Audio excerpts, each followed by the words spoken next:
In the new Africa, one more independent country, the state of Uganda. At Entebbe Airport, Prime Minister Milton Obote and His Highness the Kabaka wait to greet the Britannia, which brings the Duke of Kent to represent the Queen at the independence celebration. And with the Duke, of course, his beautiful young Duchess. Lady Coutts, wife of the Governor, greets the Duchess while the Duke shakes hands with the Kabaka. A formal occasion, but more than that, because Uganda is gaining its freedom without bitterness, at its own request, becoming an immediate member of the Commonwealth. So the traditional gestures have a real meaning of friendship.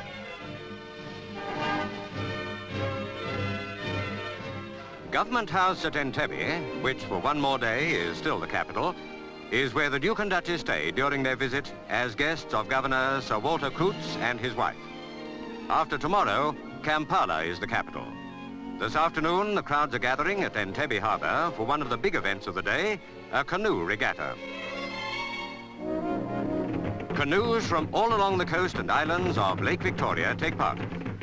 Victoria, the third largest lake in the world, and the other lakes and rivers that connect with it, are the lifeblood of Uganda and of the 28 tribes that make up its people.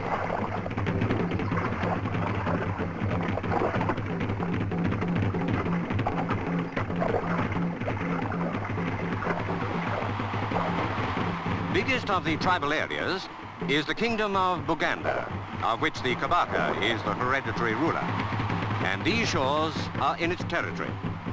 But in the crowd celebrating the independence that will be theirs at midnight tomorrow, you will find members of all the 28 tribes, for one of the first aims of the new state has been proclaimed as a commonwealth of interests, overriding old tribal divisions.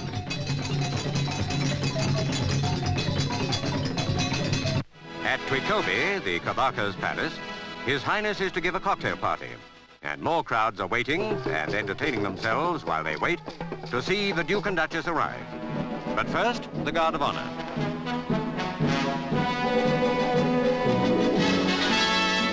That salute, by the way, is a traditional sign of loyalty to the Kabaka by his followers. The Kabaka himself arrives, a ruler whose dynasty and kingdom were thriving long before the first European explorers came.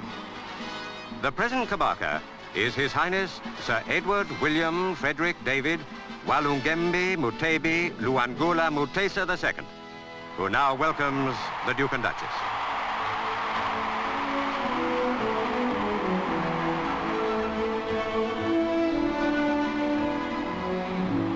And now the Kabaka presents his ministers to the Duke and Duchess.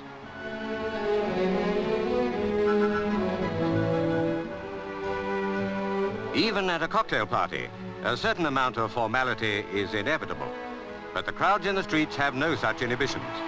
They've got a new independence to celebrate, and they celebrate it, pausing to greet their visitors as they go by.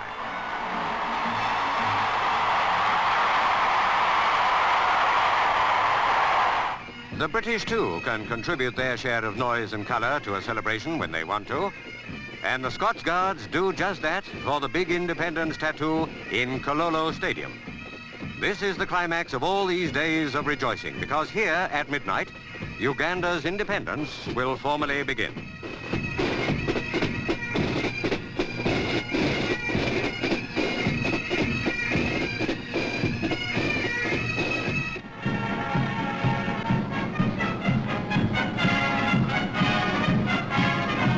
At midnight, Sergeant Major Sidney Small of Birmingham lowers the Union Jack that has flown in Uganda for nearly 70 years.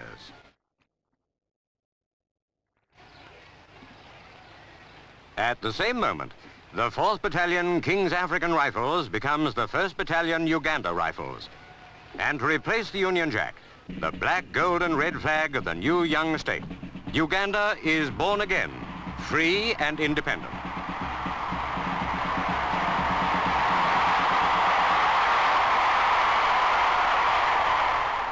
Next day is a public holiday, and by the time the Duke and Duchess return to the Kololo Stadium for the daylight celebrations, the Governor-General and the Prime Minister have been sworn in their new roles. the Duke of Kent speaks to the people of Uganda, bringing a message of goodwill and congratulations from his cousin, the Queen. Not in any sense a goodbye, for Uganda has asked to be and has been accepted as a full member of the Commonwealth, of which the Queen is head.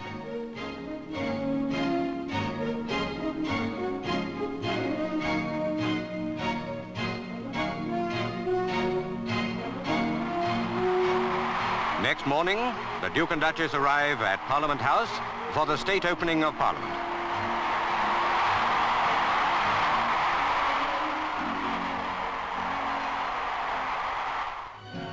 Uganda's first Legislative Council met 41 years ago and has grown larger and more representative ever since. From now on, its power is supreme. Good luck to a new country, a new member of the Commonwealth, a new member of the growing community of African peoples. Britain has come a long way with you and wishes you well.